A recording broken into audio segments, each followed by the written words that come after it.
Au crépuscule d'un couloir de pierres érodées, on entend encore le souffle lointain des Carolingiens, ou ce qu'il en reste. Et si, sous la poussière des manuscrits, 3 siècles entiers s'étaient effacés de notre mémoire? Entre l'effondrement de Rome et l'émergence de Charlemagne, un vide se creuse, plus profond que l'obscurité des forêts européennes.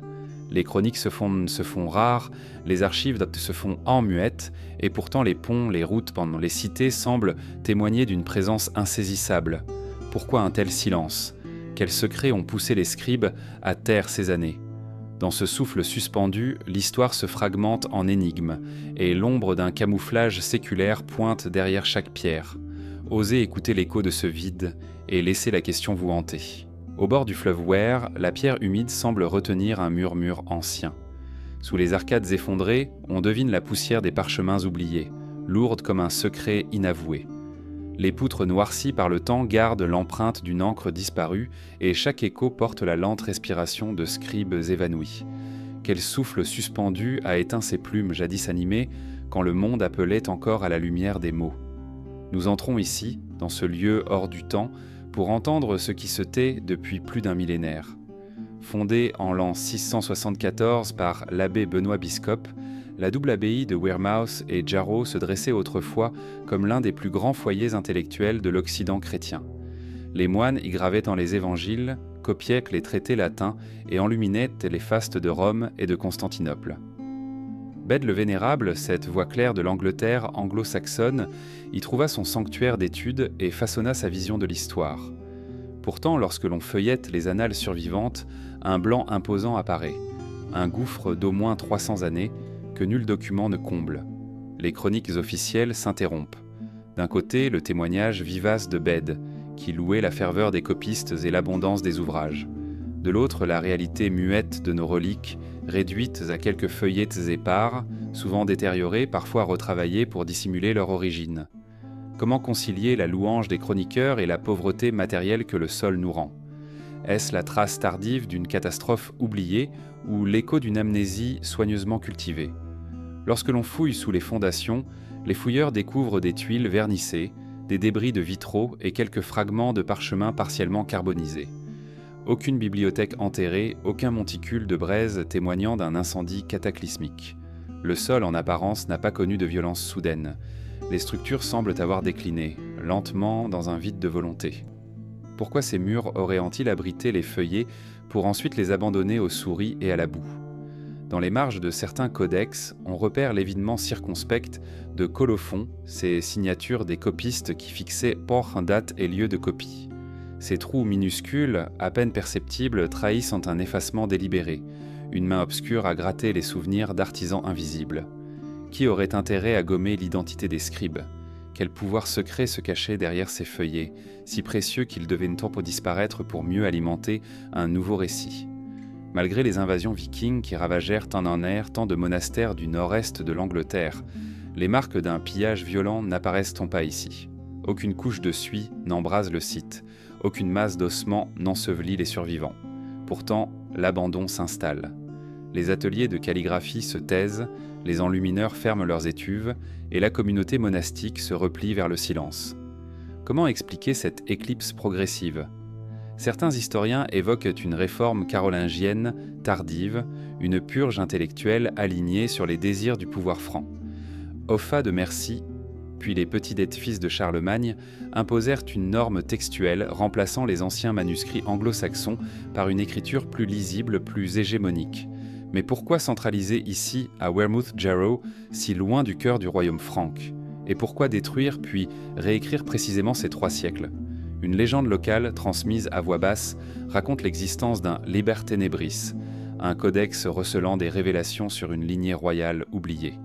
On dit que ce livre circula clandestinement, emporté puis dissimulé dans les cryptes de Fécamp ou au Mont-Saint-Michel.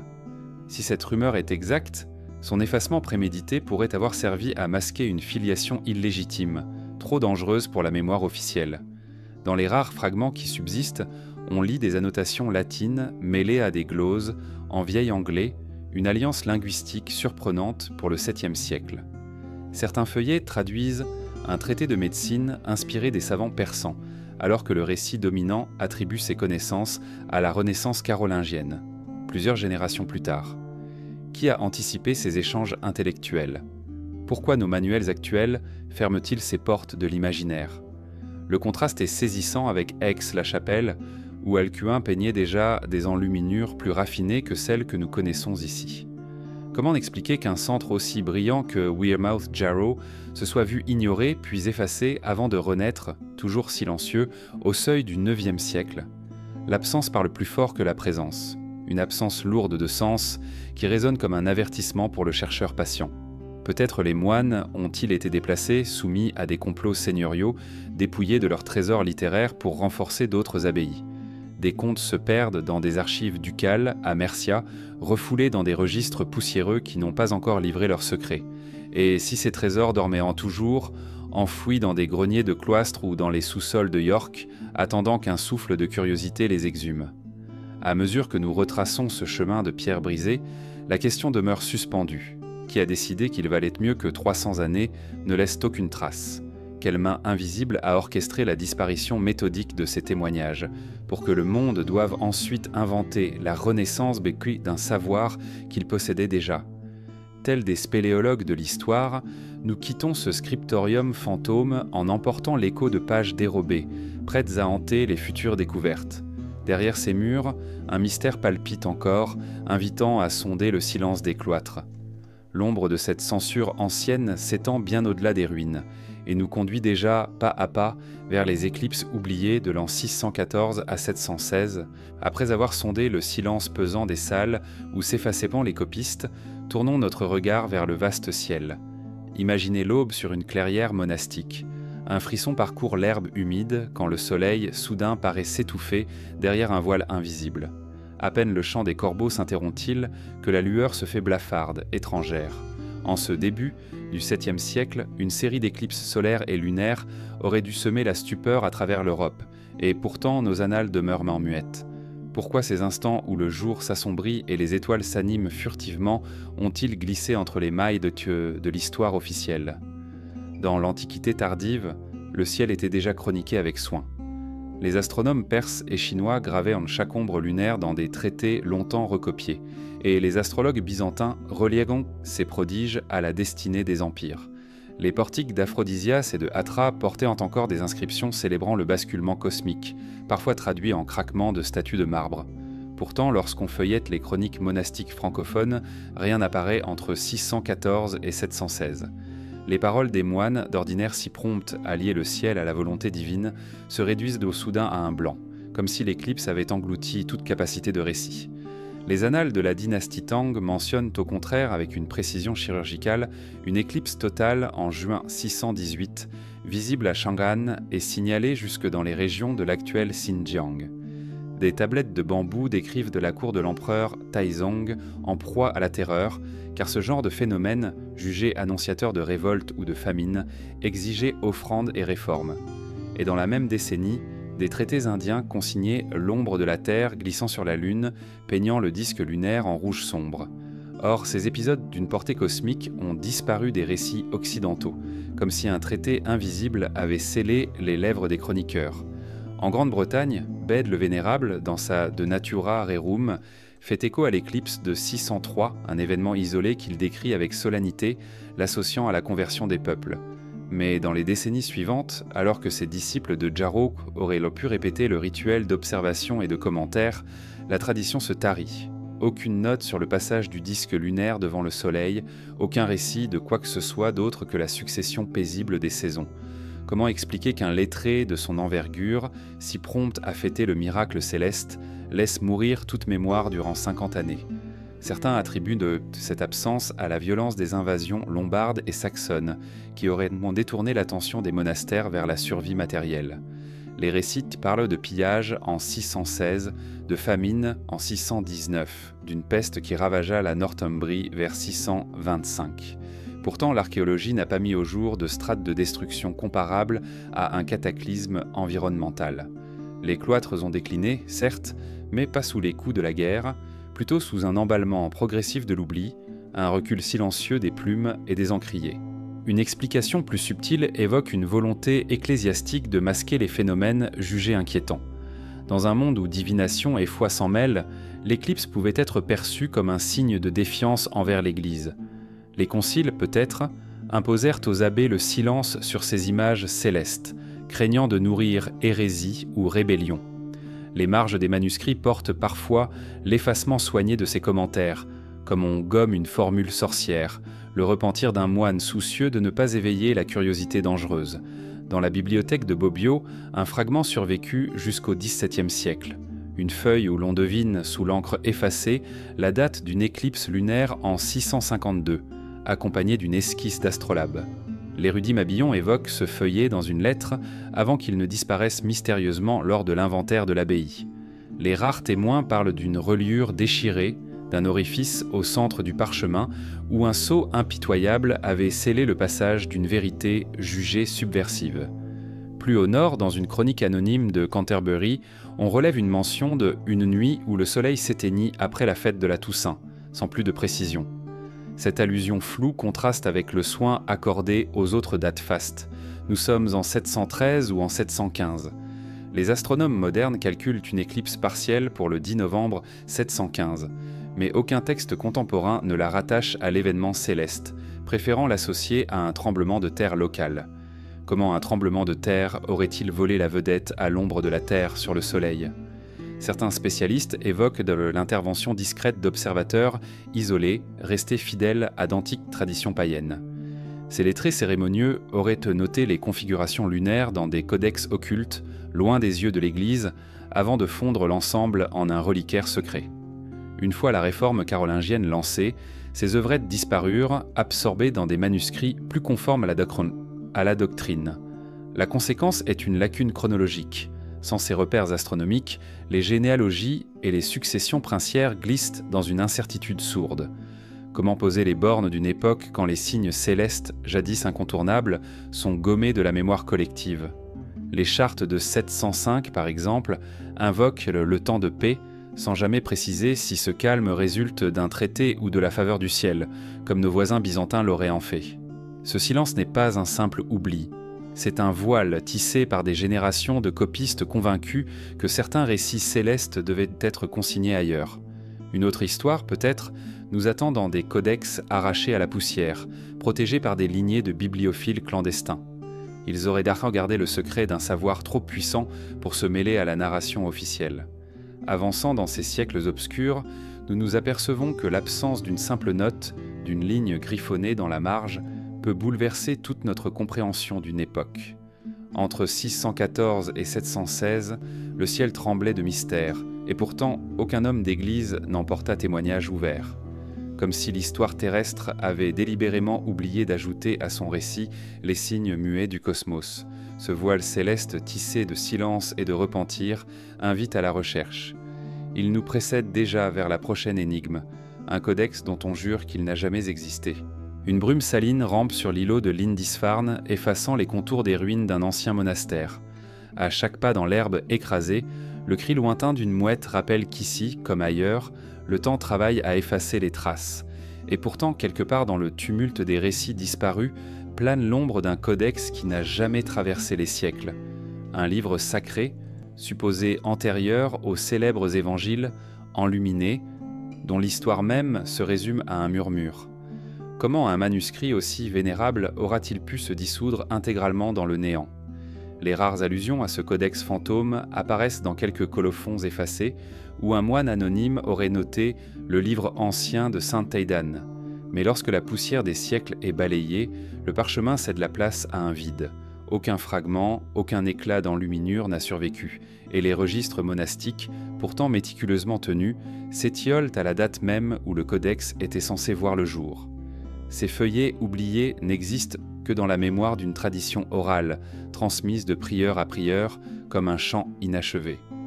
Au début du 8e siècle, Edfrith, évêque de Lindisfarne, entreprit la confection du célèbre Codex Cunéraphe, plus tard rebaptisé Évangile de Lindisfarne. Or, plusieurs chroniqueurs postérieurs suggèrent maintenant qu'il aurait simplement recopié et amassé des feuillets plus anciens, retravaillant un manuscrit plus rude, hérité de l'ère d'Aïdan. Les dépouilles des folios originels auraient servi de base, avant d'être oubliées ou détruites. Comment distinguer la création ex nihilo de la recomposition? L'absence de notes de collation ou de retouches sur les feuilles originales laisse planer un doute. Le célèbre ouvrage pourrait n'être qu'une création sans ancêtre tangible. La violence de la première attaque viking en 793 est souvent évoquée pour expliquer la disparition brutale de la bibliothèque de Lindisfarne. Pourtant, les fouilles archéologiques menées sous les cendres de l'incendie n'ont mis au jour que des fragments de reliques métalliques et quelques tessons de céramique. Un éventuel dépôt de parchemin, à l'abri de mallettes en cuir, aurait dû produire un ensemble carbonisé, reconnaissable par ses plis figés. L'absence même de ces traces tangibles suggère que le codex avait déjà été déplacé, peut-être exfiltré vers le continent, ou lentement désassemblé et vendu bien avant le raid. Le seul témoignage direct provient d'une chronique anonyme de Durham, où l'on lit « En l'an 782, un roman d'herbe mystérieuse contenait, disait-on, les anciens écrits d'un saint solitaire ». L'expression roman d'herbe, sans doute une métaphore latine maladroite pour un parchemin vert de gris, a longtemps déconcerté les traducteurs. Si l'on admet qu'il s'agissait d'un codex, quelle fable recouvrait cette appellation? Et pourquoi peu après la chronique glisse sur un autre sujet sans jamais revenir sur ce livre? Au cours des réformes bénédictines du début du IXe siècle, l'Église anglo-saxonne se mit à standardiser ses bibliothèques. Les manuscrits jugés hétérodoxes ou défectueux étaient retirés et détruits. Les feuillets premiers, peut-être trop anciens, furent-ils victimes d'un tel nettoyage? Une bulle papale de 816 ordonne en effet le retrait de tout texte non vérifié par la chancellerie de Rome sans plus de détails. Et si le codex était déjà classé suspect, comment aurait-il pu échapper à cette censure muette? Des recherches récentes, à l'aide de relevés lidar autour de l'ancien cloître, ont révélé des anomalies de densité dans le sol, suggérant la présence d'un sous-sol voûté. Certains y voient l'emplacement d'une bibliothèque souterraine, noyée depuis sous des gravats. Mais aucune fouille poussée n'a été autorisée, sans doute par crainte de révéler des fragments malvenus. Ce sous-sol secret pourrait abriter les planches d'un lecterne, voire les reliures d'un recueil oublié. Une réserve d'ombre, protégée du regard, qui prolonge l'absence visible par une présence dissimulée.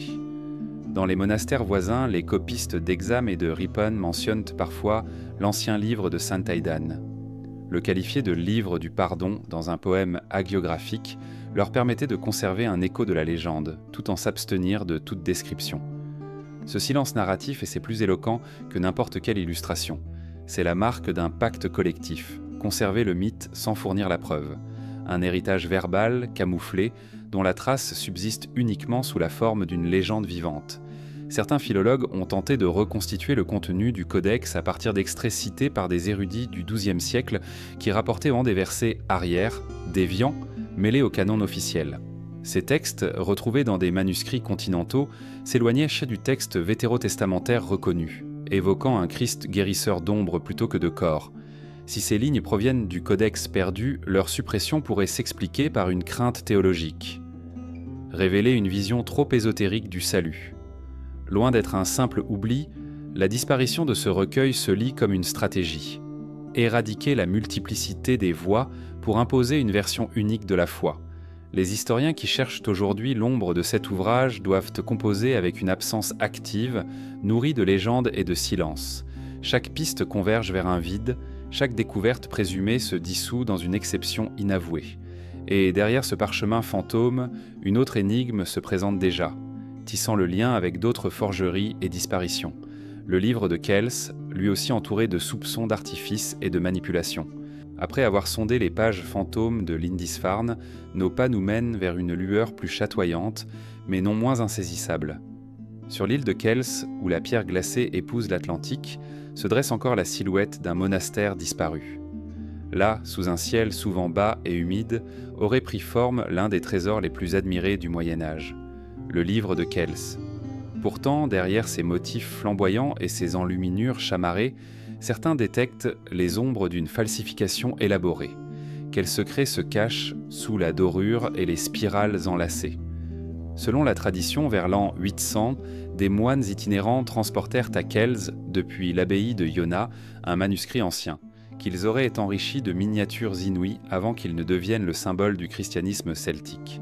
Mais l'objet que nous contemplons aujourd'hui paraît avoir été achevé bien plus tard, peut-être au tournant du XIe siècle. Les analyses d'encre révèlent des pigments dont l'usage ne s'est généralisé que plusieurs siècles après la supposée date de création. Comment expliquer ce décalage ? Existe-t-il, dissimulé sous les glacis, un palimpseste d'éditions successives ? La polychromie du livre de Kells attire tous les regards. L'or fin, la pourpre dense et le vert profond des feuillages sont composés de minéraux rares, parfois importés d'Orient. De micro-fissures dans la surface des enluminures trahissent un travail à l'aquatinte, une technique pourtant inconnue en Irlande avant le XIe siècle. Certains chercheurs supposent une réinterprétation tardive, menée par des enlumineurs formés à l'art byzantin afin d'effacer les traces d'un codex plus sobre. Cette hypothèse jette une ombre sur l'authenticité du chef-d'œuvre que l'on croyait immuable. Dans le coin d'une page, une figure angélique exhale un parfum d'archaïsme. Lignes squelettiques, regard abyssal, plis de manteau étrangement géométriques. À y regarder de près, son trait semble trop ferme, trop assuré pour un scribe du IXe siècle travaillant à la lueur vacillante des cierges. L'ange paraît sculpté dans un bloc d'inspiration byzantine, voire ottonienne. Pourquoi ce contraste brutal, soudainement juxtaposé aux motifs spiraux et aux lettrines tentaculaires qui évoquent la tradition insulaire ? Les folios originaux, ceux censés provenir d'Iona, font l'objet d'un mystère parallèle. Plusieurs pages sont manquantes, jamais réapparues dans aucune collection. Des feuilles entières, qui auraient contenu des scènes bibliques primitives, auraient été extraites, peut-être jugées trop païennes, cette idée pas, c'est bon aussi trop païennes, ou trop proches de mythes antérieurs au christianisme celtique. Où sont passés ces fragments ? Ont-ils été vendus, brûlés ou dissimulés ? Les registres de Kells restent muets à leur sujet depuis que, en 1654, des bandes de mercenaires protestants pillèrent l'abbaye. Les chroniques anglo-irlandaises du XIIe siècle évoquent pourtant un « livre de lumière » antérieur aux manuscrits flamboyants dont la teinte ocre portait l'empreinte des encres locales. Ce récit, repris par plusieurs annalistes, s'interrompt abruptement, sans corrélation avec un événement connu. Certains attribuent cette rupture à la saisie du manuscrit par le roi Brian Boru en 1002, qui l'aurait fait fondre sous un regard trop fier. La disparition de toute trace officielle alimente le soupçon d'une purge orchestrée par le pouvoir laïque. Les marges du livre révèlent d'étranges effacements, rubriques supprimées, colophons gommés, signatures de copistes ôtées. Une analyse spectrale a permis de récupérer des fragments d'inscriptions latines désignant un abbé nommé Brendan, dont on sait pourtant qu'il vécut 2 siècles plus tôt. Erreur de datation ou fausse piste intentionnelle, la présence de ce nom pourrait n'être qu'un leurre, une date bombe plantée par ceux qui façonnèrent la version définitive du codex. Le style iconographique, quant à lui, mélange indifféremment ornements irlandais, motifs anglo-saxons et arabesques inspirés d'étoffes byzantines. Une telle hybridation suppose des commanditaires versés dans les échanges méditerranéens, capables d'importer pigments, parchemins et modèles visuels. À qui profiterait un tel cosmopolitisme tardif, sinon à une élite ecclésiastique désireuse de rivaliser avec les scriptoria carolingiens. Le livre de Kells, sous cet angle, devient moins un témoignage local qu'un manifeste politique, né d'une volonté de prestige plutôt que d'une ferveur monastique sincère. Paradoxalement, c'est la perfection troublante de certaines pages qui alimente les soupçons, une maîtrise géométrique inouïe, des entrelacs exécutés à la loupe, des pigments posés en strates d'une régularité presque machinale. Un artisan isolé, en plein IXe siècle, aurait-il pu atteindre un tel degré de précision ? Ou bien s'agit-il de corrections patronales, d'apports postérieurs pour uniformiser l'ensemble ? L'impression laissée est celle d'un collage, où chaque feuille proviendrait d'ateliers distincts, réunis pour donner l'illusion d'un tout homogène. Les rares folios en réserve à la bibliothèque de Trinity College à Dublin, protégés dans des vitrines hermétiques, montrent des différences notables de densité de parchemin et de couleur d'encre. Certains feuillets paraissent presque translucides, comme si l'on avait exploité un cuir plus fin, typique du XIIIe siècle. Pourquoi conserver ces témoins bruts, mais jamais les présenter dans leur contexte ? La censure moderne se poursuit, empêchant les chercheurs d'explorer la genèse même de l'objet. Une légende tenace raconte qu'un moine peintre, abandonné par ses frères, aurait sculpté un gisant sur la margelle du puits du cloître pour dénoncer la mascarade. Un visage anguleux, aux yeux creux, dont les traits tourmentés suggèrent l'angoisse d'avoir trahi la vérité des sources. La pierre, aujourd'hui rongée par la pluie, n'offre plus qu'une silhouette indistincte. Mais l'ombre de cette sculpture clandestine témoigne d'une conscience blessée. comme si l'enlumineur primitif avait voulu préserver dans la graine d'argile la mémoire d'un savoir devenu tabou. À mesure que l'on scrute ces anomalies, naît la conviction que le livre de Kells, loin d'être une relique intacte, est l'aboutissement d'une entreprise forgée par le temps et le pouvoir. Les feuillets originels, dispersés ou broyés, ont laissé place à un manifeste visuel taillé pour impressionner, masquer et dominer. Le silence de ceux qui l'ont façonné pèse autant que la magnificence de l'œuvre. Ce récit inachevé nous conduit désormais vers d'autres couloirs du monde byzantin et thrace, où une carte oubliée, gravée dans la pierre, pourrait ressusciter les véritables itinéraires de ce corridor enfoui. Une bruine légère mouille le calcaire des collines thraces, dessinant des filets d'eau sur les pierres lisses et couvertes de mousse. Au détour d'un sentier abandonné, on distingue d'étranges stries gravées dans un rocher, à mi-chemin entre le dessin et l'écriture. Un tracé incomplet, formé de lignes tangentes et d'arcs subtils, comme si un artisan soucieux d'un secret ancien avait voulu en masquer la signification, ne laissant qu'une esquisse furtive.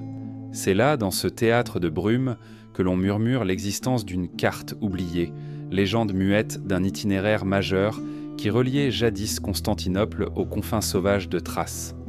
Dans les textes byzantins officiels, l'axe terrestre partant de la capitale jusqu'aux rives de l'Égée n'apparaît guère que sous la forme d'itinéraires fragmentaires, égrenés à la faveur de récits de pèlerinage ou de campagnes militaires. Mais plusieurs voyageurs anonymes des 9e et 10e siècles évoquent, dans des notes portées à la marge de leurs chroniques, un plan plus détaillé, indiquant des relais cachés, des auberges de confiance et des guets secrets qui n'ont jamais été reproduits dans aucun manuscrit conservé. Pourquoi cette version précise n'a-t-elle jamais été intégrée aux tables d'Alexandrie ou à celles de Constantin VII ? Quel danger pouvait bien représenter une simple carte terrestre si ce n'est celui de dévoiler des couloirs trop bien gardés ?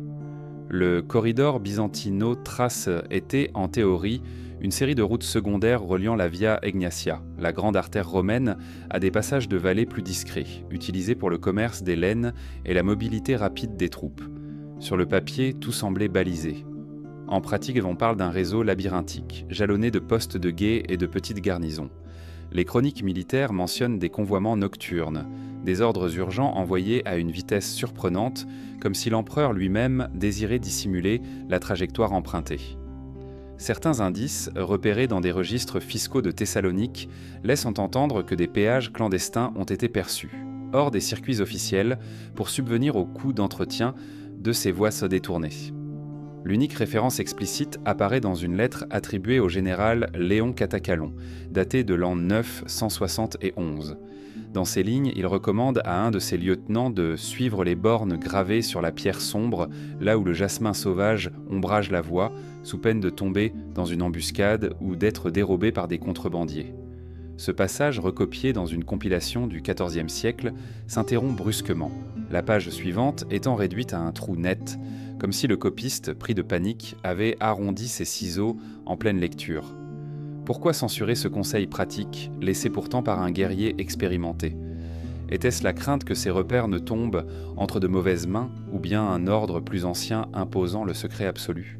Les relevés topographiques modernes, réalisés par un institut archéologique européen, ont mis au jour, dans plusieurs ravins peu fréquentés, des vestiges de bornes jumelées ornées d'un symbole particulier, un triangle à 3 cercles. Ce signe n'apparaît nulle part ailleurs sur les routes byzantines conservées, et son équivalent le plus proche se trouve sur des monnaies frappées à Nicomédie, au tournant du 7e siècle, marquant un atelier monétaire de l'armée impériale. Pourrait-il s'agir du sceau d'approbation d'un corps privilégié chargé d'entretenir un tracé stratégique ? Ou ce signe n'est-il qu'une balise destinée aux initiés, un mot de passe gravé dans la pierre ? Les érudits évoquent également un feuillet volé dans la bibliothèque de Hagia Sophia au XIIIe siècle, aperçu furtivement par un copiste vénitien. Dans ce document, plus tard disparu, figuraient des croquis de ponts dissimulés sous des guérets d'arbres et des notes sur la largeur exacte des gués à franchir au printemps pour éviter les bourbiers. L'ambition de conserver l'anonymat de ces obstacles est patente. Aucun pont ne portait de nom officiel, et toute mention de leur emplacement était systématiquement rayée des listes de travaux publics. Qui décidait qu'un plan de simple pont devait être tenu secret ? Quel pouvoir ordonnait de gommer l'existence de travaux d'ingénierie pourtant essentiels au climat économique de la province ? Dans l'ombre de ces tracés, on devine l'imbrication d'intérêts divers. Ceux du pouvoir central, soucieux de déplacer troupes et informations à l'abri des regards francs ou des mercenaires sarrasins. Ceux des élites locales, désireuses de tirer profit des droites secondaires en prélevant péages et protections, et peut-être même ceux de cercles universitaires, fascinés par la cartographie céleste, dont les cartes terrestres étaient jugées trop profanes. Les quelques références qui ont croisé dans des traités de géographie archaïsante mentionnent une connaissance du monde caché, sans jamais la décrire clairement, comme si le mystère devait rester tel, faute de pouvoir s'exprimer autrement. La cartographie médiévale, souvent perçue aujourd'hui comme un simple reflet schématique du territoire, pourrait en réalité receler des calques savamment altérés, destinés à dissimuler certains passages. Les mapes-mondes de l'école de Constantinople, minutieuses dans la représentation des montagnes et des fleuves, omettent toute velléité de tracer ces couloirs secondaires. Dans le même temps, des manuscrits de tradition arménienne contiennent, dans leurs marges, des annotations chiffrées renvoyant à des noms de paysans, gardiens de relais, Andreas, pour 2 bornes proches de la marée de Toxotaï, Barouk, pour un gué sur la rivière Karaorman. Pourquoi ces renseignements restent-ils confinés à un cercle étroit, et comment expliquer qu'ils n'aient pas été repris dans les atlas postérieurs à la conquête ottomane ?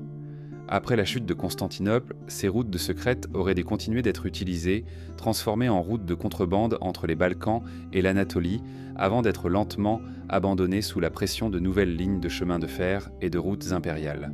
Mais plusieurs registres ottomans mentionnent encore, au XVIe siècle, le paiement de gardiens pour conserver les clés du triangle à 3 cercles, formule mystérieuse qui pourrait bien faire écho aux bornes désormais enfouies. Quel fut le sort de ces clés, littéralement gravées dans la pierre et des documents les décrivant ? Aurait-on scellé à jamais l'accès à cette carte inachevée ? En poursuivant l'exploration des versants escarpés et des gorges discrètes, on perçoit que ce récit d'ombres et de tracés incomplètement révélés n'est pas une simple curiosité archéologique, mais une invitation à questionner les silences de la géographie ancienne. Les lignes manquantes sur la carte nous rappellent combien la connaissance humaine peut être modelée ou déformée par ceux qui détiennent le crayon, ou la charrue parfois. Dans l'écho des pas sur un chemin oublié, on sent poindre une autre énigme, tissée elle aussi de secrets et d'effacements, le vide carolingien dont nous avons à peine effleuré la surface. Après avoir parcouru les sentiers secrets du corridor byzantino-thrace, nous revenons à la brume épaisse qui enveloppe l'Europe occidentale au début du 8e siècle. À l'heure où Charlemagne se prépare à couronner sa légende, un silence étrange étend son ombre sur 3 générations de souverains.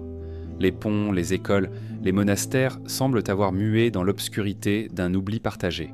Pourquoi, dès le déclin de Pepin le Bref, l'historiographie carolingienne a-t-elle laissé tant de pages blanches qui ne se remplissent que bien plus tard ?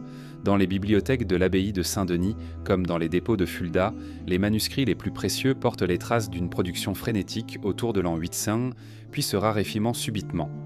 Les copies d'Orose, de Virgile ou d'Isidore de Séville prolifèrent comme pour sauver la mémoire du monde ancien, avant que les ateliers de scriptorium ne sombrent sous l'autorité d'une administration centralisée. Entre 820 et 860, peu de textes portent une date certaine. Les colophons se font évasifs, les copistes perdent leur nom. Quel pacte tacite a pu conduire ces lettrés à effacer leur propre empreinte ? L'architecture de l'époque réagit de manière tout aussi paradoxale.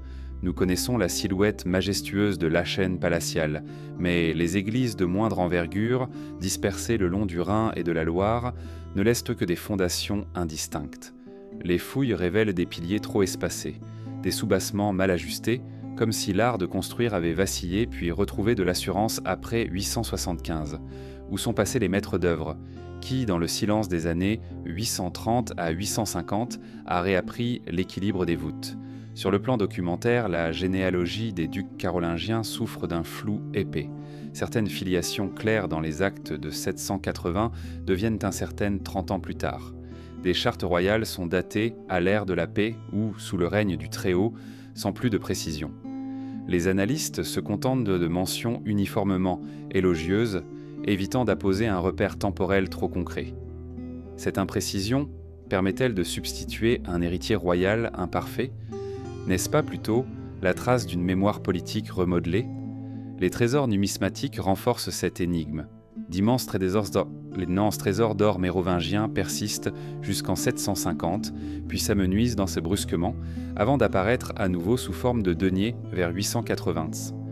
Entre-temps, les frappes se raréfient, les types de pièces semblent les mêmes, sans évolution stylistique. Les rares exemplaires datés font défaut. Qui contrôlait l'émission monétaire durant ces années, et pourquoi garder secret un atelier de monnaie que l'on sait avoir existé ? Techniquement, le savoir-faire agricole et métallurgique paraît lui aussi s'émousser. Les traités de Charlemagne vantent la charrue lourde et la forge améliorée, mais les vestiges archéologiques manquent de preuves. Les lames de fer de l'époque, souvent rouillées jusqu'à la cassure, contrastent avec les martelages soignés de la fin du IXe siècle. Peut-être des traités comme celui d'Einhard, vantant l'abaque carolingien ou l'arère ferré, ont-ils été copiés puis retirés du catalogue officiel. Quel pouvoir a pu juger ces innovations suffisamment perturbantes pour en briser la diffusion ? Même la liturgie carolingienne, propagée dans tout l'Empire par le capitulaire de 789, présente un hiatus. Des missels datant de 780 existent, puis plus rien jusqu'en 860. Les glossaires bilingues latin vieux haut-allemand, pourtant si utiles pour convertir les païens, disparaissent des collections. Les écoles de chant graves et solennelles, réputées pour leur pureté, ne laissent guère de partition avant le IXe siècle tardif. Quel effacement volontaire a pu réduire au silence ce chant d'une foi conquérante ?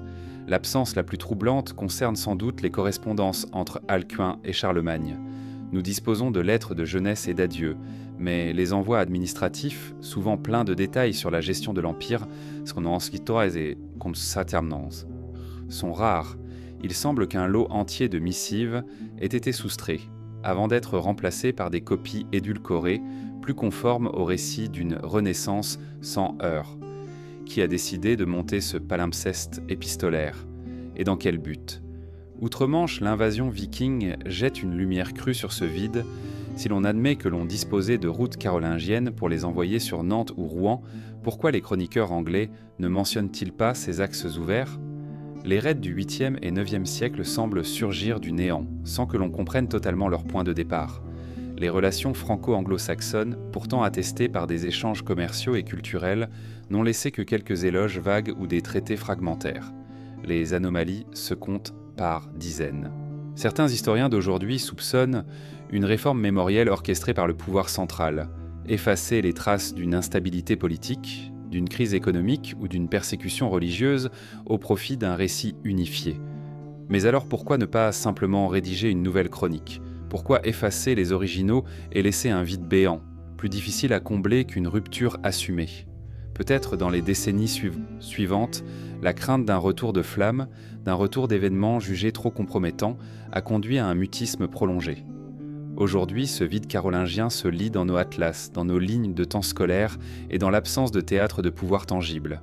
Pourtant, sous la terre, dans les dépôts de fouilles non publiées, reposent des sceaux, des tessons, des reliquaires miniatures. Plusieurs émergent par hasard, comme un sceau de cire portant l'empreinte d'un duc inconnu ou un fragment de psautier au style hybride. Chaque découverte dévoile un écho d'un monde qui se voulait incognito.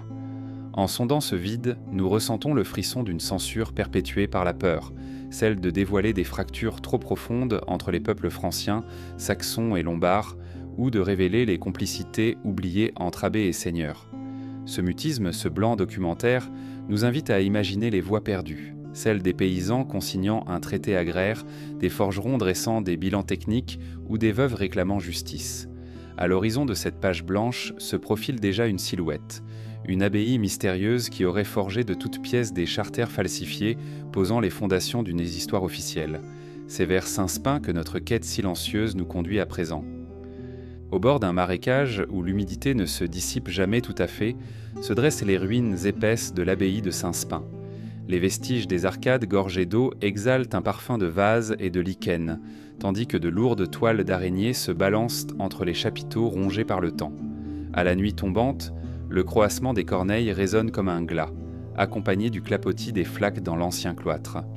Chaque pierre, rongée par la mousse et striée d'ombre, semble murmurer un seul mot : falsification. C'est ici, disent les plus anciens, que l'on forgeait des documents capables de réécrire la géographie des duchés et de plier les évêques à la volonté d'un monastère audacieux. Selon la tradition conservée dans les plaintes hâtives d'un cartulaire mutilé, l'abbaye aurait vu le jour sous le règne de Charles le Chauve, au cœur du IXe siècle. Son fondateur, un certain abbé Sigebert, n'apparaît nulle part ailleurs dans les annales royales, comme s'il avait été conjuré avant même d'exister. Le plus ancien acte de donation, daté d'une année que nul ne parvient plus à déchiffrer, est gravé dans une écriture elliptique, dont seuls les recoins sombres ont survécu. À peine mentionne-t-on un Spinarius Falsarius, un copiste à la main sûre et à l'âme écartelée, qui aurait prêté son nom à la Sainte Maison. Mais le patronyme, coincé entre les lignes, semble luire d'une ironie cruelle.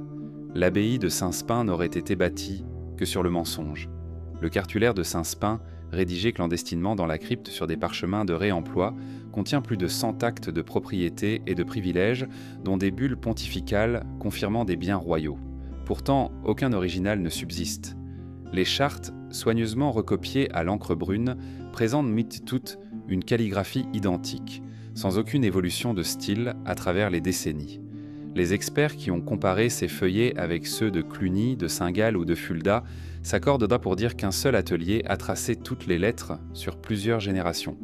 Comment imaginer qu'un même moine ou une même école secrète ait produit d'un trait l'histoire de toute une principauté ? Lorsque les historiens examinent la langue employée dans ces documents, ils pointent que les anachronismes, des formules administratives calquées sur des usages germaniques, des tournures latines qui n'apparaissent pas dans les scripts officiels que 2 siècles plus tard, et même quelques mots d'Oïl déplacés et glissés par inadvertance dans un Mai 856. Ces emprunts inopportuns trahissent n'en la main d'un falsificateur pressé ou d'un atelier isolé, qui ignorait les évolutions subtiles des chancelleries continentales. Pour certains érudits, l'abbaye de Saint-Spin n'était qu'un leurre savant, une fiction documentaire conçue pour alimenter les ambitions d'une dynastie cléricale nouvelle. Dans les marges des feuillets, l'on devine parfois la trace d'une gomme ou le liseré d'une lame. Les colophons qui signalaient en jadis l'identité du copiste ou la date de la copie ont été grattés puis recouverts, comme si l'on craignait que la vérité n'advienne. Une fouille récente, conduite par une équipe d'archéologues locaux, a mis au jour 2 coffrets en chêne scellés sous l'ancienne salle capitulaire. À l'intérieur, des copeaux de cire et des lambeaux de parchemin repliés en 4. Aucun acte complet, seulement des débris sur lesquels apparaissent les contours d'écussons seigneuriaux ayant appartenu, semble-t-il, au comte de Vienne. Ces vestiges suggèrent que des chartes originales, peut-être plus authentiques, ont été remplacées en silence par ces faux. La légende rapporte qu'un moine, nommé Egelric l'Inquiet, s'est pris de remords et voulut révéler la supercherie. Une nuit, il se glissa dans le scriptorium, à la lueur de sa lanterne, pour subtiliser le registre mère, où les signatures des clients et les caches de cire rouge affichaient la chaîne des transactions. Mais le sol se déroba sous lui, et l'on dit qu'il chuta dans un vaste puits carrelé, d'où l'on n'entendit plus que son cri étouffé. À l'aube, ses frères incrédules ne trouvèrent que la grille fermée et le sillon sinistre d'une trace humide. Ni corps, ni manuscrit, rien que l'écho d'un remords destiné à se perdre pour toujours. Les rivalités entre Saint-Spin et le diocèse de Grenoble s'envenimaient, car l'abbé réclamait un droit d'asile s'étendant sur plusieurs paroisses, prélevant dîmes et lods sous menace de l'excommunication. Les bulles papales censées arbitrer ce conflit n'existent qu'au sein du cartulaire forgé et aucun exemplaire n'a été validé par la chancellerie romaine. Un procès-verbal rédigé à Vienne en l'an 872 décrit pourtant une plainte du prélat local qui mentionne des lettres du pape concédant à Saint-Spin la souveraineté sur l'Isère. Ces lettres n'ont jamais été retrouvées, et la copie du chancelier de Grenoble n'emporte qu'une empreinte vague, laissant craindre qu'un exemplaire authentique ait été détruit dans la foulée. Au fil des décennies, l'abbaye prospéra sur ses fondations fragiles. Les archives se firent de plus en plus rares, remplacées par des cartons de quittance sans réelle valeur légale. Des praticiens du droit canonique, installés hors des yeux, guidaient les moines pour composer les formules à glisser dans les vieux parchemins. Certains affirment qu'un jésuite, au XVIIe siècle, tenta de dévoiler la supercherie. Il étudia des fragments que le trésorier de Saint-Spin lui avait envoyés, avant de disparaître lui aussi dans un monastère isolé. Sa conclusion consignée dans une lettre aujourd'hui disparue aurait qualifié l'entreprise de « fraude historique la plus monumentale ». Les analyses de son méthode de la composition du parchemin ont révélé qu'une partie des peaux proviennent de moutons de Toscane, très prisés au XIIe siècle pour leur finesse, tandis que d'autres feuillets datent d'agneaux du Dauphiné, élevés plusieurs générations plus tôt. Ce mélange de provenances crée un kaléidoscope anachronique, un document censé dater de 850 réunit des pots de 2 siècles différents. Le travail de datation au carbone 14, mené par un laboratoire universitaire, a plongé la communauté scientifique dans une perplexité mélancolique. Que retenir d'une histoire écrite sur du vide et d'un peuple de moines forgerons qui savaient jouer du temps lui-même? Les érudits d'aujourd'hui s'accordent sur l'importance de l'affaire Saint-Spin. Elle révèle comment, dans un monde dominé par le pouvoir de l'écrit, un simple scribe pouvait réécrire la mémoire collective et redessiner le paysage politique. Les collines jadis arpégées par le son des cloches abbatiales laissent devant désormais passer le vent, qui semble s'amuser à faire bruisser des papiers imaginaires. Chaque souffle emporte un fragment de vérité, tandis que la pierre, toujours, garde le secret d'un pouvoir silencieux. Dans le crépuscule de ce sanctuaire falsifié, la question reste ouverte. Combien d'autres abbayes, dissimulées sous des rites de pierre et de parchemin, ont forgé leur légitimité à l'aide de plumes trompeuses? Et si, dans quelques cryptes reculées, sommeillait un recueil de faux documents, prêts à ébranler l'édifice même du Moyen-Âge, révélant que l'histoire officielle n'est qu'une superposition de strates effacées? L'ombre de Saint-Spin s'efface peu à peu, alors que nous nous dirigeons vers des rivages plus sombres encore. Le tombeau disparu de l'empereur Justinien, enseveli quelque part sous les décombres de Constantinople. Seuls quelques fragments de mosaïques, découverts en marge du sanctuaire, offrent encore un reflet de la lumière dorée qui enveloppait le mort du pieux. Dans l'ombre de ce tombeau évanoui, le voile se lève déjà sur le conclave secret des chronologistes. Un crachin léger s'abat sur les dalles usées de l'ancienne Constantinople, faisant miroiter des larmes d'eau sur les gravures à peine lisibles de la basilique de Sainte-Sophie. Sous la coupole, le souffle des siècles s'est arrêté, comme retenu par la pierre, et pourtant nul ossement, nul sarcophage n'atteste de la présence du grand empereur qui modela l'Orient et l'Occident. Où repose l'ombre de Justinien, morte en 565 après J.C., dont le nom résonne encore dans les lois et les mosaïques. Dans le silence résonne une question. Comment un souverain d'une telle envergure peut-il se voir effacé de son propre tombeau?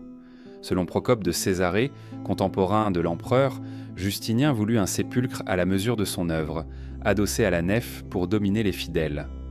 Le récit premier évoque une chambre funéraire sous une dalle incrustée de mosaïques bleues, où repose un sarcophage de marbre blanc rosé, décoré de bas-reliefs impériaux. Mais les copies médiévales de ce texte présentent dans des lacunes. Des passages entiers sont entourés de croix marginales, signe qu'un scribe hésita à les recopier. À mesure que l'on s'éloigne du 7e siècle, le détail s'estompe et les chroniqueurs ne font plus que murmurer l'emplacement exact, laissant le vide prendre la place des mots. Les séismes fréquents dans la région sont souvent proposés comme explication à cette disparition. En 740, un tremblement de terre fit choir une partie de la coupole, brisant les colonnes et ouvrant des fissures profondes dans les galeries. Les moines, dans la pénombre, auraient en soulevé les dalles funéraires pour protéger le sarcophage avant de reboucher la fosse. Mais aucune trace archéologique de cette excavation temporaire n'a été relevée sous les chapiteaux byzantins. L'absence d'une cavité creusée déjoue les hypothèses de fouilles sauvages ou de sauvetage de reliques et soulève l'idée d'un prélèvement discret mené par des séides invisibles. Quand Sainte-Sophie devint mosquée, au XVe siècle, les Ottomans transformèrent l'édifice en un espace de pouvoir pragmatique. Les historiens turcs du temps notant la découverte de coffres de pierre vidés sans cérémonie sur le parvis. Les administrateurs de Mehmet II réemployèrent dans les sarcophages comme hôtels mineurs ou bases de fontaines, ignorant la valeur historique pour privilégier l'esthétique. Les registres de la Sublime Porte mentionnent la réutilisation de marbres précieux, mais jamais l'identification des tombes concernées. Peu à peu, la mémoire s'effilocha et Justinien fut relégué à l'ombre des arases, oubliant que sa dépouille même avait été sacrifiée au pragmatisme. Au XIXe et XXe siècle, les prospections géophysiques ont repéré sous la basilique un vide sphérique, large d'une dizaine de mètres, localisé à l'angle nord-est de la nef. Un radar à pénétration de sol a révélé des cavités juxtaposées, formant une alcôve concentrique, mais les fouilles sont restées impossibles en raison de l'afflux touristique et du statut de monument. Plusieurs géologues pensent qu'il ne s'agirait pas des fondations anciennes, mais d'un scellement volontaire conçu pour isoler ce lieu de mémoire. On parle même d'un linteau de métal noyé dans le mortier, pour empêcher toute radiographie ultérieure. Les textes byzantins ultérieurs soufflent une autre énigme. Le le chronographe de 844, en marge de la Vita Theodosie, glisse la mention d'un transfert nocturne. Le tombeau fut porté, dit-on, à Chalcoprateia, puis abrité dans un cloître secret, quelque part sous la Mésée, la voie principale de la cité. Cet itinéraire, souligné d'encres différentes, n'apparaît dans aucune copie moderne. Les chercheurs qui ont tenté de suivre ces repères se heurtent à des terminologies obsolètes et à des quartiers remodelés par les ponts de pierre successifs. La piste de Chalcoprateia, ancien quartier des Forges, demeure un labyrinthe urbain, où toute carte des XIe ou XIIe siècles diverge. Une autre tradition, plus tardive, évoque une crypte sous le palais impérial de Boucoléon, où les panégyriques mentionnent un repos royal gardé par les veilleurs immortels. Les fouilles clandestines menées après la Seconde Guerre mondiale au titre des travaux de restauration rapportent la découverte de fragments de marbre sculptés, 2 colonnes cannelées et des tessons de verre doré. Ces vestiges furent rapidement réinternés, sans rapport officiel ni publication. Seul un carnet de fouilles, aujourd'hui perdu, aurait contenu les dessins originaux réclamés par un diplomate britannique mais jamais communiqués.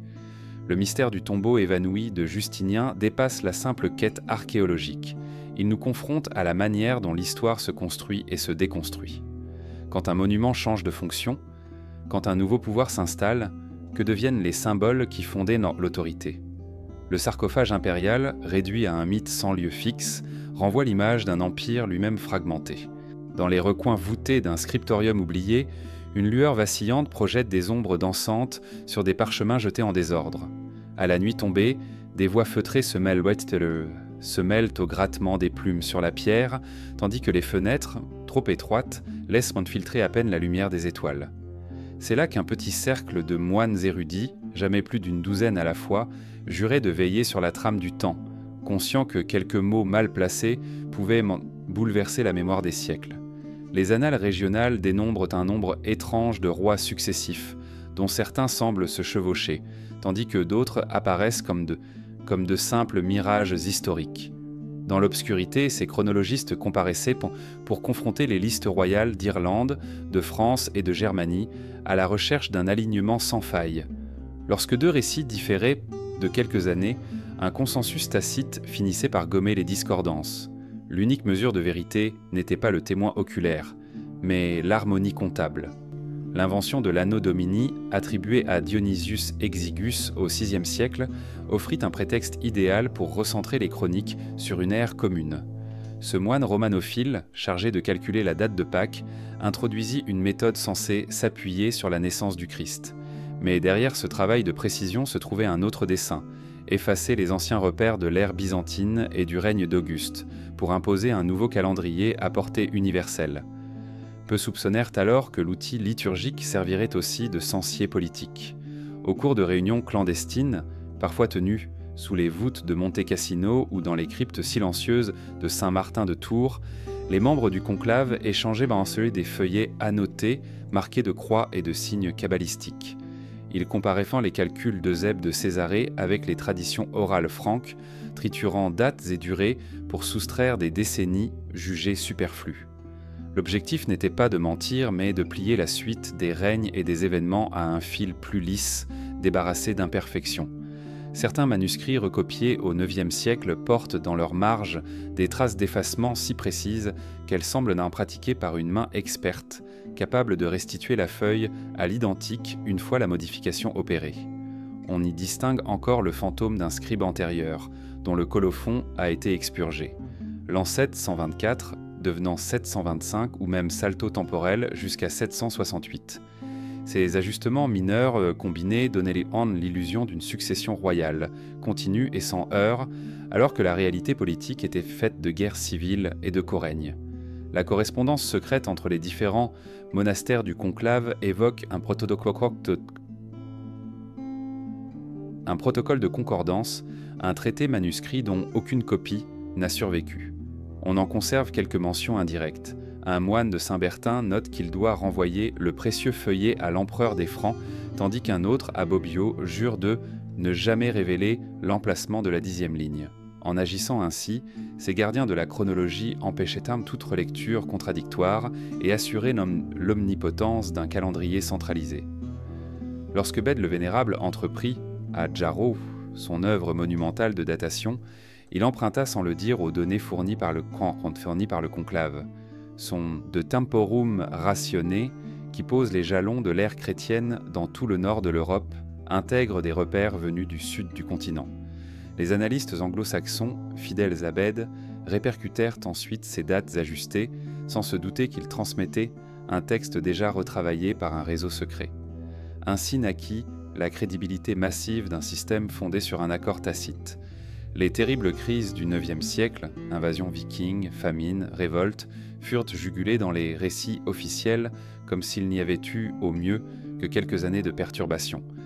En réalité, le conclave avait volontairement compressé les périodes de chaos, substituant des formules élogieuses telles que « sous le règne paisible du roi » à des descriptions plus nuancées. Ils effacèrent les gloses voilées qui mentionnaient 3 hivers sans ration ou une révolte oubliée. Le silence devint la règle documentaire. Au XIe siècle, un érudit de Metz, Richer, tenta de comparer les chroniques françaises et germaniques et décela un décalage trop important pour être négligé. Il mentionne dans ses écrits la possibilité d'une main miséricordieuse ayant adouci les âges troublés. Son texte, conservé en un unique manuscrit, fut relu et corrigé par un copiste dont l'église de Reims effaça les passages problématiques, ne laissant qu'un renvoi sibyllin, fêlant archives clarifiées. Quelqu'un, au sommet de l'institution, veillait encore à préserver le consensus émergent. À l'ombre de ce conclave, les calculs astronomiques y trouvent un sens inattendu.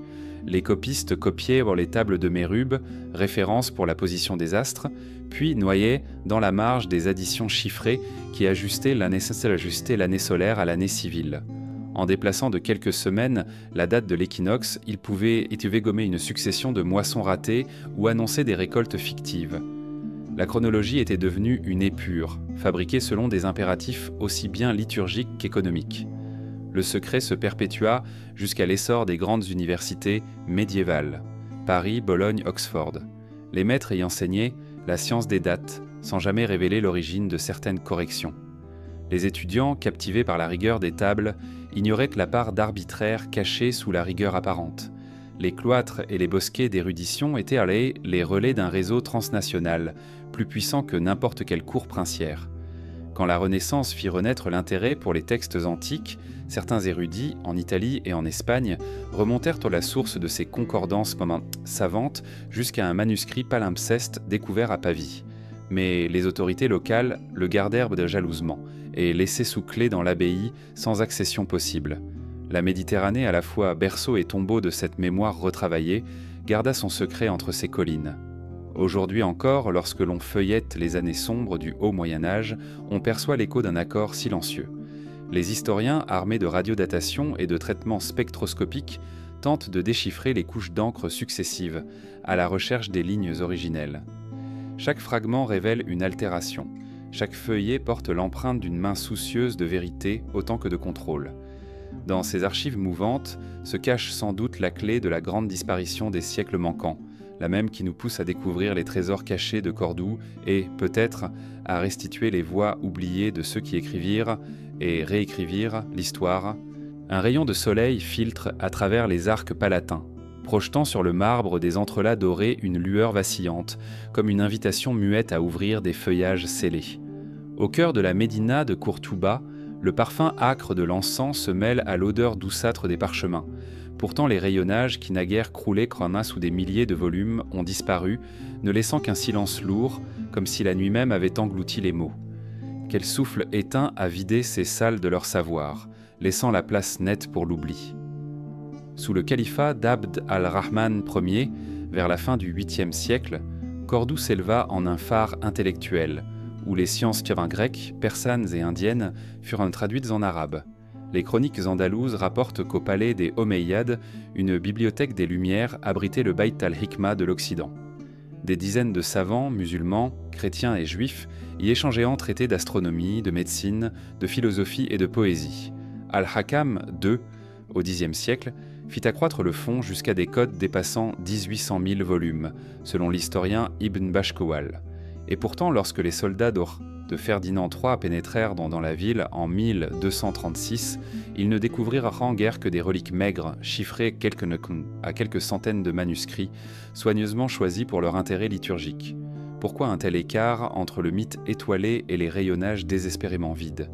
Les analystes chrétiens de l'époque notèrent, sans insister, que des caisses remplies de rouleaux furent transportées à Tolède, puis confiées aux ordres de Sancha de Castille. Le témoignage de l'évêque Rodrigo Jiménez de Rada évoque le épuisement prématuré de Juan des collections, tandis que les registres du trésor princier mentionnent livres précieux envoyés à Ségovie.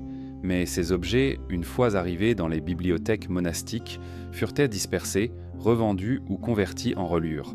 Il ne reste aujourd'hui que quelques éclats de cuir gravés, incrustés dans des volumes latins portant les annotations hâtives d'un moine castillan égaré dans l'histoire. Une autre énigme repose dans les comptes tenus par le conseil municipal de Séville au XIVe siècle. On y trouve la mention d'un achat secret de 60 caisses remplies d'écrits arabes, destinés à un destinataire inconnu, désigné sous le chiffre Abdallah. Aucune suite à cette transaction n'est consignée et les registres sont interrompus par une mention lapidaire. Regard interdit. Quel atelier clandestin ou quel érudit isolé pouvait susciter un tel mystère, au point de brouiller la trace même des registres ? À la veille de l'Inquisition, des traités de médecine d'Avicenne et des traités d'alchimie circulaient toujours dans les cours nobles de Grenade. Lorsque le premier tribunal inquisitorial s'installa à Cordoba en 1482, les bûchers furent alimentés par des feuillets issus de manuscrits volés pendant la Reconquista. Des catalogues entiers furent réduits en cendres, trop dangereux selon les inquisiteurs, victimes d'un syncrétisme jugé hérétique. Les rares fragments sauvés, retrouvés en reliure sous des psautiers, laissent entrevoir des passages curieux, pleins d'embruns médicinaux et de versets optiques. Aujourd'hui, des spécialistes en philologie arabe utilisent la technique du multispectral imaging pour déchiffrer ces palimpsestes. Dans une feuille médiévale retrouvée à la Biblioteca Nacional de Madrid, sous un traité de théologie chrétienne, se devinent des lignes fumées d'un commentaire d'Al-Khwarizmi sur l'algèbre. Les traits furtifs, presque invisibles, démontrent qu'un moine lettré a préféré sacrifier ses propres mots plutôt que de livrer un secret jugé trop subversif. Combien d'autres feuillets gisent encore sous d'épais linceuls ? Sur les fondations de l'ancienne Dar al-Hikma, désormais occupée par l'université Cervantes, des relevés lidar ont révélé des cavités souterraines, alignées sous des galeries voûtées. Les ouvriers qui percèrent un mur pour installer une canalisation y découvrirent, en 1999, des chariots de bois calcinés, vestiges d'une destruction programmée. Mais toute autorisation pour creuser davantage fut refusée pour motif de conservation. Les autorités archéologiques, craignant de troubler l'équilibre du site, gardent le silence.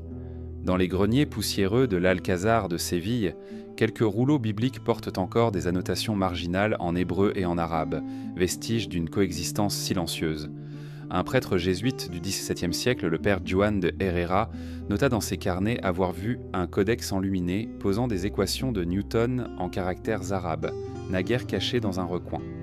Les pages ont disparu, mais l'anecdote subsiste, telle une étincelle égarée dans la mémoire collective.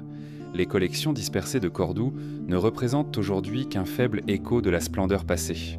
Quelques manuscrits enluminés, échappés aux flammes et au pillage, reposent dans des bibliothèques privées, protégés par des familles qui n'en révèlent jamais la provenance. D'autres fragments, identifiés par les recherches prosopographiques, refont surface lors de ventes silencieuses à Damas ou Istanbul avant de s'éteindre à nouveau. Où se trouve le cœur battant de ces archives ? Quel couloir secret relie encore la fontaine de l'ancienne madrasa aux trésors enfouis ? Dans le fracas des siècles, la disparition de ces écrits n'est pas un accident, mais un murmure organisé. Chaque génération repousse un peu plus loin la limite de ce qui peut être lu. Les palais successifs, qu'ils soient omeyyades, nasrides ou castillans, ont remodelé l'histoire à leur guise, effaçant les voix dissonantes dans le pli des parchemins. À l'ombre d'un savoir englouti, la quête des archives perdues de Cordoue nous conduit déjà, pas à pas, vers d'autres vestiges engloutis, vers les piliers oubliés d'Aphrodisias. Lorsque l'aube caresse les ruines d'Aphrodisias, le vent glisse entre les colonnes effondrées en un souffle presque imperceptible.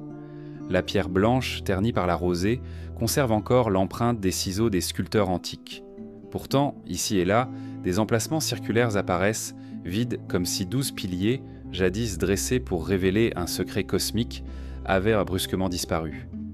Quel vide silencieux ont-ils laissé dans le récit de cette cité sculptée? Au cœur de la ville, le temple d'Aphrodite se dressait autrefois sur un podium magistral, soutenu par une colonnade de 22 fûts monolithes. Les voyageurs byzantins du VIe siècle louvrent la grâce de ces piliers dressés en une danse immobile autour du sanctuaire. Mais les récits médiévaux qu'on attendrait soucieux de décrire ce haut lieu demeurent muets. Les manuscrits grecs copiés à Constantinople omettent toute mention précise de la colonnade de marbre, un blanc profond qui, selon Pausanias, éclatait sous le soleil comme un feu secret. Les fouilles modernes, entreprises par l'archéologue Kenan Erim dans les années 1960, mirent au jour des bases de colonnes soigneusement nivelées, alignées sur un axe astronomique pointant vers l'équinoxe de printemps. Pourtant, au moment de dégager les fûts, on ne découvrit que des empreintes creusées dans la roche. Les colonnes semblaient s'être évaporées, arrachées avant même que la postérité n'ait pu les contempler. Comment de telles pièces, taillées dans la qualité exceptionnelle du marbre local, ont-elles pu s'évanouir sans laisser de traces? Une première hypothèse, conciliant textes et vestiges, évoque les tremblements de terre de l'an 740 et de 795 qui secouèrent violemment la région carienne. Des récits arabes mentionnent le craquement sourd des blocs mais font surtout état d'une tempête de pierre, engloutissant des chapiteaux et des frises ornementales. Or, le sol d'Aphrodisias, dragué et nivelé pour protéger les fondations du théâtre, n'a livré ni débris massifs, ni fragments de colonnades, à moins que ces pierres n'aient été exfiltrées avant que le chaos ne régénère l'oubli. Dans les archives sous clé d'Istanbul, un inventaire ottoman de 1630 décrit 10 grosses colonnes rangées dans le parc d'Achardage, destinées à épandre la beauté d'Aphrodisias dans les jardins du palais de Topkapı. Pourtant, lorsqu'un diplomate vénitien visita le site 20 ans plus tard, il ne remarqua que 3 blocs épars, sculptés de motifs floraux, et les carnets de bord des galères turques parlent d'un chargement mystérieux écoulé en Méditerranée, sans plus de précision. Quels horizons ont servi de tombeau à ces fûts silencieux? Les paysans de la région, de génération en génération, murmurent que des colonnes ont roulé jusqu'à Smyrne, entrées clandestinement dans des palais aristocratiques, avant d'être réduits en bas-relief de cheminées. Ces récits oraux dessinent le trajet d'un pillage méticuleux, mené non par des soudards, mais par des connaisseurs, marchands d'art ou diplomates intrigués. La complicité de scribes ottomans, chargés d'expurger toute mention de ce transfert, a vraisemblablement scellé le sort des piliers dans un silence au cordeau. Au détour d'un calame grec, un scribe du monastère de Chora nota en marge « Les piliers du sanctuaire ne sont plus. Un décret les a destinés à l'abandon ou à la réaffectation. » Cette formule sibylline n'offre aucun nom, aucune date précise, mais ses relectures au XIVe siècle montrent des ratures systématiques, comme on efface des lignes dangereuses. La tentation d'un acte officiel, ordonné par un vizir, jalousement tenu hors des annales, demeure un sentiment plus fort que toute preuve matérielle. Des relevés lidars récents ont révélé, sous l'ancien agora, une cavité circulaire qu'aucun fouilleur n'a encore pénétrée. Les spécialistes hésitent à creuser, redoutant la fragilité de la nappe phréatique. Cette chambre souterraine pourrait abriter les tronçons de piliers brisés ou des blocs entiers, conservés dans l'obscurité, à l'abri des regards, prêts à ressurgir. Quelles gravures inédites pourraient y sommeiller, figées dans l'ombre depuis un millénaire? Un carnet de fouilles privées, transmis en héritage dans une famille d'antiquaires de Bursa, mentionne la découverte, en 1912, d'un chapiteau cruciforme où figuraient un des divinités oubliées du panthéon carien. Selon ce carnet, le fragment disparut lors de son transport vers une villa de la côte d'Égée. Le manuscrit, rédigé en turc ottoman, figure aujourd'hui dans une vente aux enchères confidentielle. Son existence même est contestée par l'université d'Istanbul, qui refuse d'en reconnaître l'authenticité. Au fil des siècles, l'église byzantine et, plus tard, la mosquée ottomane remodelèrent l'espace d'Aphrodisias, recouvrant de terre les vestiges profanes. Les colonnes furent partiellement enterrées, servant de support aux piliers médiévaux du baptistère, puis aux minarets. Chaque reconversion archéologique creusa le destin des blocs au lieu de les révéler pleinement. Le sanctuaire d'Aphrodite céda la place à un ordre nouveau, qui préféra faire silence sur le passé païen plutôt que de le célébrer. Certains historiens, s'appuyant sur une épitaphe retrouvée dans une église rupestre de Cappadoce, croient distinguer une mention cryptée des 12 veilleurs de pierre. Ce terme énigmatique pourrait désigner les piliers disparus, transformés en totems de protection, puis conçus comme des reliques d'un temps profane. Mais faute d'un texte complet, on ne sait si cette épitaphe date du 8e ou du 11e siècle, ni si elle s'applique réellement aux colonnes déplacées. La disparition des piliers d'Aphrodisias s'inscrit dans une longue pratique de l'appropriation des monuments antiques. Réemploi, effacement, dissimulation. Chaque génération réécrit la mémoire de la pierre selon ses besoins politiques et esthétiques. Les marbres taillés pour l'adoration d'Aphrodite furent peu à peu convertis en symboles du pouvoir impérial, puis de la piété chrétienne, enfin en témoignages muséaux qu'on transporte ailleurs. Derrière chaque fragment, une voix ancienne s'éteint. Il reste un ultime soupçon, qu'une part du sanctuaire originel soit encore intacte, enfouie sous les remblaiements successifs, en attente d'un souffle de curiosité capable de la révéler.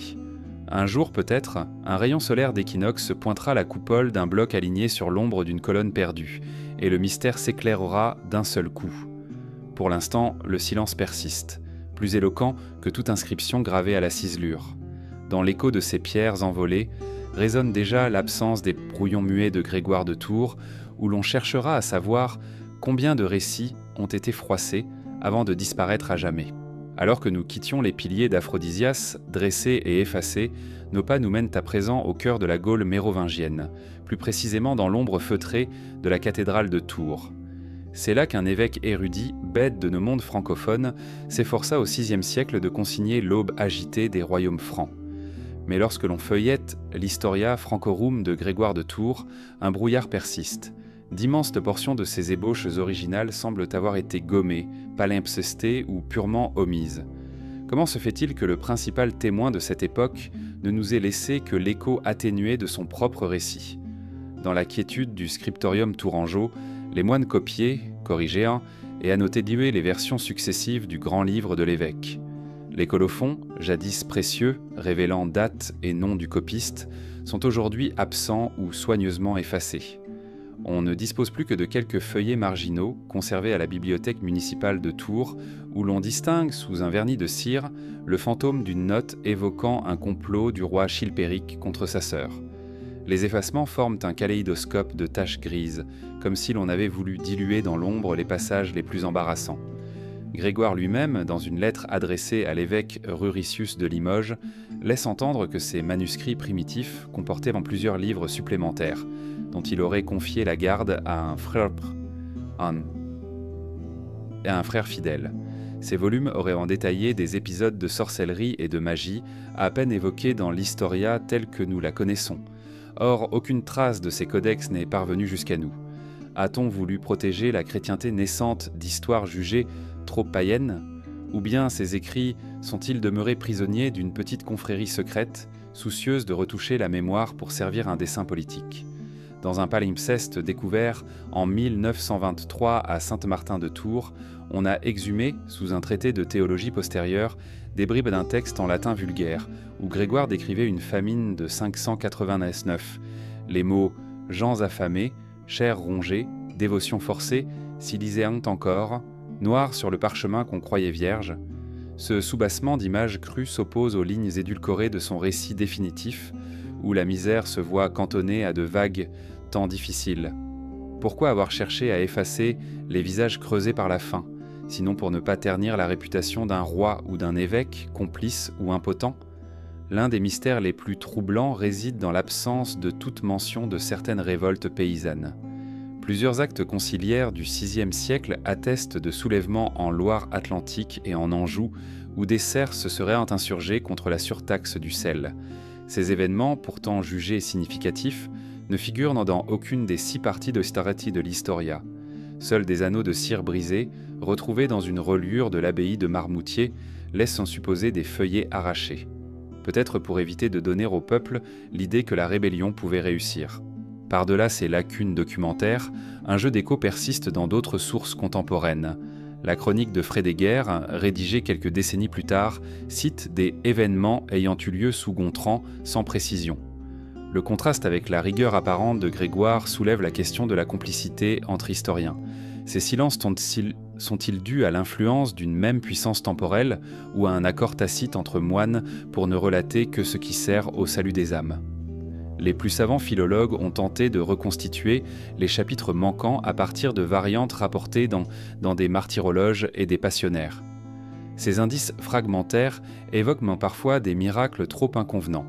Guérison de lépreux grâce à des exorcismes diffusés comme des spectacles de cour, conversion forcée d'Ochalesonte et de chefs païens après un massacre de guerriers.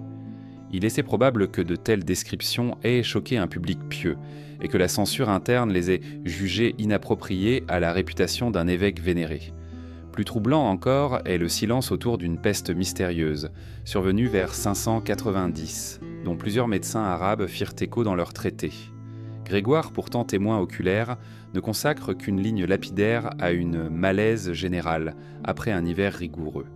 Ce hiatus trouve une ébauche dans une lettre d'Hildegard de Poitiers, où l'on lit « Quand Grégoire voulut écrire sur cette peste, on l'en dissuada, craignant que le souvenir d'un châtiment divin ne trouble les foules. » Ces mots effacés questionnent l'usage de l'écriture comme instrument de pouvoir, capable d'apaiser la foi ou de l'alimenter. Une fouille récemment menée sous le pavement de la vieille cathédrale a mis au jour un coffre scellé, contenant des fragments de parchemin carbonisés. Parmi eux, on distingue des noms royaux abrégés, parfois rayés. Des lieux évoqués uniquement sous l'anonymat d'un vallon X ou d'un orsetin d'un monastère orcagan. Les archéologues hésitent à creuser plus avant, craignant de dérober un ensemble cohérent. Mais ces débris réduits à l'état de cendres suffisent à suggérer qu'un codex entier, bâti pour relier les histoires dispersées, attend d'être restitué. Alors qu'on referme ces pages muettes, la question demeure flottante. Qu'aurait été notre vision de la Gaule mérovingienne si les brouillons de Grégoire avaient survécu? Les visages réels des paysans, des rois et des évêques se seraient-ils imposés à notre regard? Ou l'histoire, amputée de ses angles les plus durs, nous aurait-elle délivré un nouvel horizon, celui d'un passé plus nuancé, plus chaotique, moins policé? Les échos de ces silences nourrissent déjà une autre absence, celle des reliques de Saint-Pierre, mystérieusement évanouies après le Grand Chime. Un murmure étrange circule sous les voûtes de la basilique vaticane, sous le dallage qui s'étend à perte de vue dans l'étroite confession creusée au IVe siècle. Un cercueil de bronze renfermait jadis les ossements du prince des apôtres. Pourtant, aujourd'hui, lorsque l'on atteint cette chambre funéraire obscure, le sarcophage est vide, ou du moins n'offre plus qu'un creux muet, comme une coquille vidée de son grain. Comment un trésor de piété, vénéré depuis l'aube du christianisme, a-t-il pu glisser dans l'oubli? D'après Procope de Césarée et la tradition, Constantin le Grand ordonna, vers 324, l'édification de la première basilique au-dessus des tombeaux apostoliques. Les fouilles archéologiques réalisées dans les années 1940 sous la direction de Margherita Guarducci mirent au jour une nécropole païenne transformée en lieu de culte, puis un tombeau marqué d'une inscription fragmentaire « Pancrantou Postros » attribuée à Pierre. Les ossements saveusantes placés dans un reliquaire furent ensuite protégés par une muraille concentrique, symbole de la barrière infranchissable entre le mort et le monde des vivants. Pourtant, au cours des siècles, la mémoire matérielle du tombeau s'altéra. Lors du sac de Rome par les Wisigoths en 410, nul texte contemporain ne mentionne de pillage dans la basilique. On peut craindre qu'un sac clandestin, orchestré par des factions rivales, ait dégagé les sarcophages, extirpant les reliques dans la confusion. Aucune chronique ne rapporte l'événement, comme si l'Église avait souhaité étouffer le souvenir, préférant un silence complice à l'indignité d'une profanation connue. Au Moyen-Âge, la vénération des reliques s'intensifia. Des fragments attribués à Saint-Pierre circulaient dans plusieurs cathédrales. Un os du crâne à Cologne, une phalange à Vérone, une côte à Porto-Venere. Mais l'authenticité de ces parcelles restait sujette à caution, et les catalogues épiscopaux, absents de registres fiables, évitaient de recouper les provenances. Les écrits pontificaux du XIe siècle évoquent encore des dons puissants des dons invisibles, un euphémisme pour des reliques disparates dont personne ne pouvait attester la véritable origine.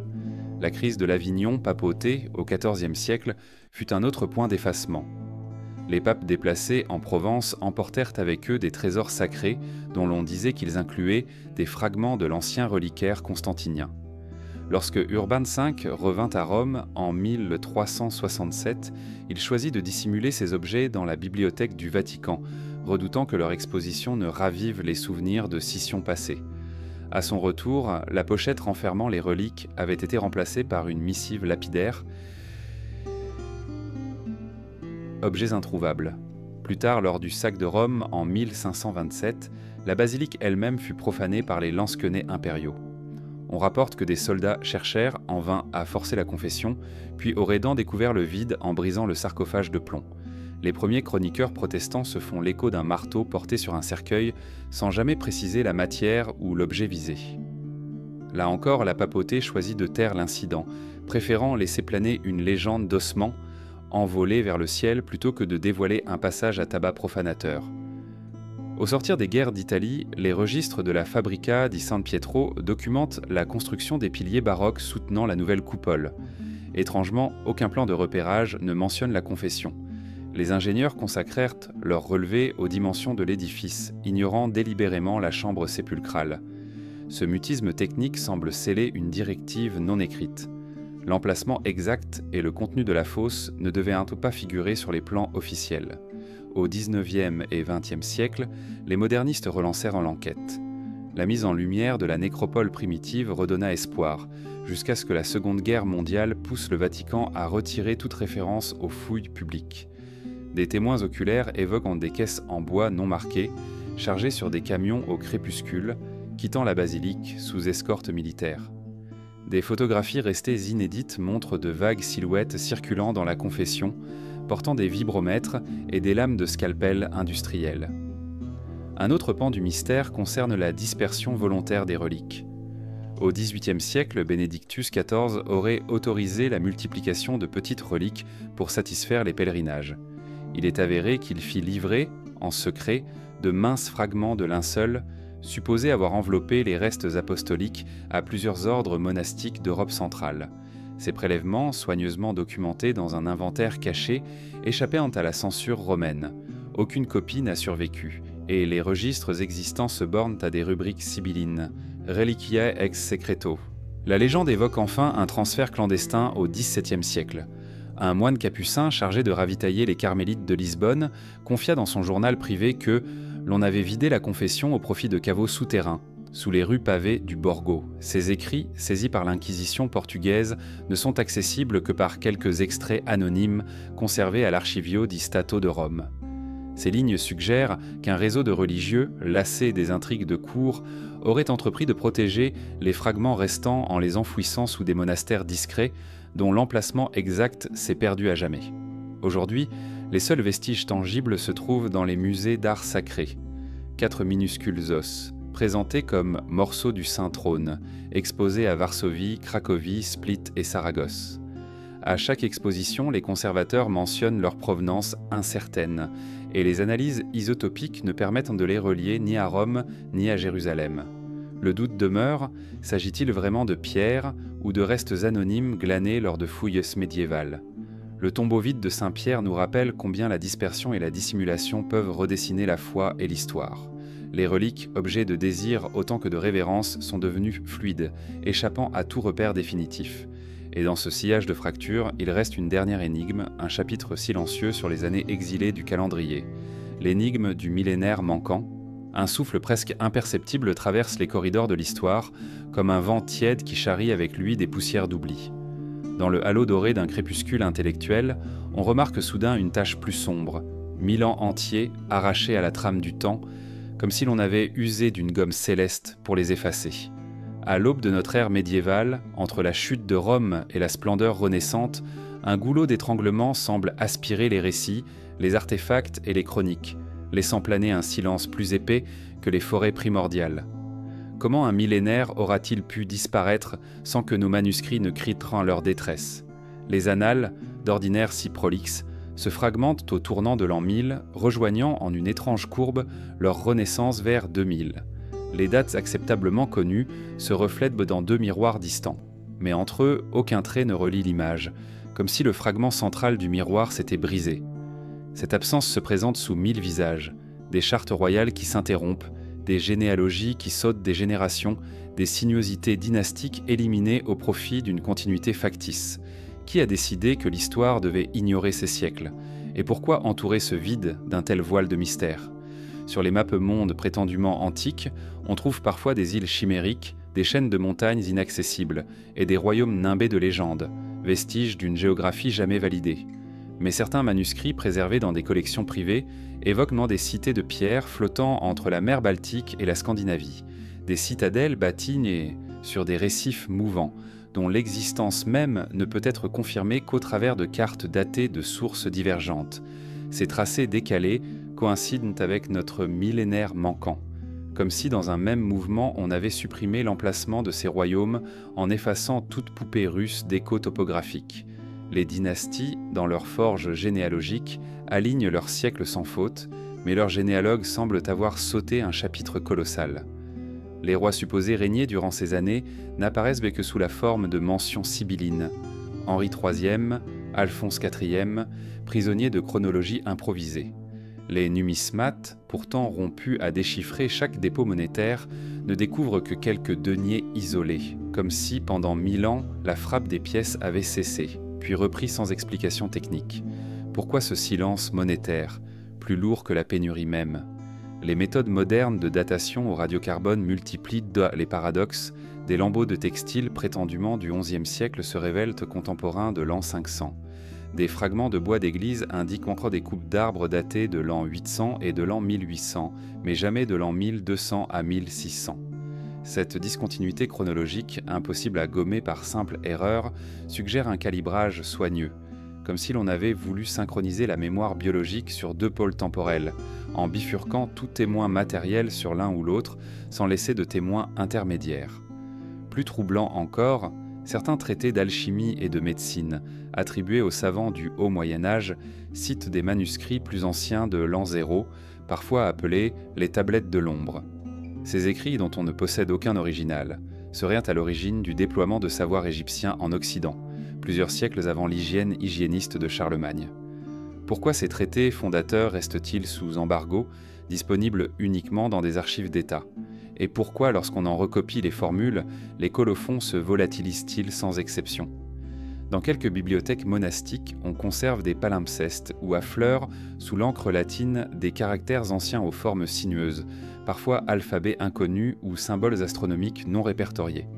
Ces ostrates de textes effacés renvoient parfois à d'obscurs sabbats de comètes, à des cycles stellaires de 11 ans oubliés de notre calendrier grégorien. Les radiographies multispectrales réveillent parfois une ligne d'or, un mot rehaussé, que l'on embrume aussitôt d'étoiles noires. Quel secret cosmique aura-t-il été jugé trop subversif pour rejoindre le registre officiel ? Les chronologistes clandestins, évoqués dans nos précédents chapitres, pourraient avoir orchestré ce millénaire silencieux comme l'acte ultime d'une dynastie temporelle. En contractant et étirant le temps à leur guise, ils ont façonné le récit mondial selon un plan industriel de concordance, éliminant tout artifice chronologique qui dérogeait à l'ordonnancement voulu. Mais pourquoi maintenir ce pacte hors du regard public ? Et quel pouvoir gagne réellement à ce que l'histoire ne montre que deux pôles, ignorant la complexité du milieu ? Aujourd'hui, alors que les satellites scrutent la Terre et que les radars explorent les sols à profondeur inédite, certaines anomalies de densité correspondent précisément à ces siècles manquants. Des vestiges de villages entiers, des traces de voies pavées, des silos en pierre invisibles dans les atlas actuels. Les topographes hésitent à publier ces données, redoutant les répercussions politiques d'un tel tremblement de terre historiographique. Pourtant, chaque grille GPS révèle sous l'humus la carte effacée d'une société dense et structurée, comme l'écho d'un monde que l'on croyait englouti. Dans l'ombre de cette énigme, la question ultime demeure suspendue. Si l'on parvenait à reconstituer ces 1000 ans d'existence humaine, changerait-on notre regard sur le présent ? Quel sens donnerait-on à nos institutions, à nos frontières et à nos récits de politique ? Et si, en écartant le voile de nos certitudes, nous découvrions que ces siècles oubliés nous parlaient d'une humanité plus plurielle, plus chaotique et plus vivante qu'on ne l'avait cru ? Un voile d'eau parcourt les voûtes fragmentées d'un ancien atelier florentin, glissant sur des fresques à peine esquissées et des pupitres couverts de cendres. L'air porte l'odeur âcre d'un vernis oublié, mêlé au parfum des pigments séchés. Ici, l'écho d'un pinceau arrêté en plein geste résonne encore dans le silence, comme si l'art lui-même avait hésité à renaître. Et si cette lumière naissante, promise à la splendeur, n'avait jamais vraiment percé la nuit ? Au tournant du XIe et du XIIe siècle, certaines cités italiennes, de Pise à Lucques, virent éclore des écoles de sculpteurs et de tailleurs de pierre inspirés par les motifs antiques. Des portails romans, ornés de cyprès et de guirlandes florales, témoignant d'une ambition de réconciliation entre l'héritage romain et la foi nouvelle. Pourtant, à la suite des conflits féodaux et des famines, ces chantiers se sont interrompus, et bien des chapiteaux restèrent entiers ou brisés là où ils avaient été envisagés. Pourquoi cette résurgence d'un souffle classique fut-elle si brièvement suspendue ? Dans les monastères toscans, on enseignait aux jeunes novices la grammaire latine provençale, mêlée aux vers troubadours naissants. Des bibliothèques modestes contenaient déjà des extraits de Cicéron, enluminés de lettrines ou percés des volutes renaissantes. Mais les conciles ecclésiastiques, inquiets de ces études jugées trop séculières, promulguèrent des décrets restreignant l'enseignement du paganisme antique, obligeant les moines à déposer ces manuscrits dans des cryptes scellées. Ainsi, un humanisme embryonnaire fut-il englouti sous une vague de dogmes avant même d'avoir pu éclore. À Sienne, une confrérie d'orfèvres inventa, au milieu du XIIe siècle, une technique inédite de soudure à froid, qui aurait permis de produire des reliquaires finement ciselés, aux reflets dorés plus lumineux que ceux des ateliers byzantins. Des commanditaires locaux parlaient de reliques féeriques, de petites sculptures de lumière enfermées sous des verrières teintées. Mais lorsque la peste noire frappa en 1348, ces chefs-d'œuvre furent embrûlés avec les archives des maîtres orfèvres pour conjurer la colère divine. L'art de ces maîtres disparut, et avec lui une possible rampe de lancement pour un âge d'or métallique. Plus à l'est, dans l'actuelle Croatie, le port de Zadar constituait un relais entre l'Occident et Byzance. Des marchands rapportèrent des fois des manuscrits de plus en plus richement enluminés, mêlant l'or byzantin et le dessin occidental naissant.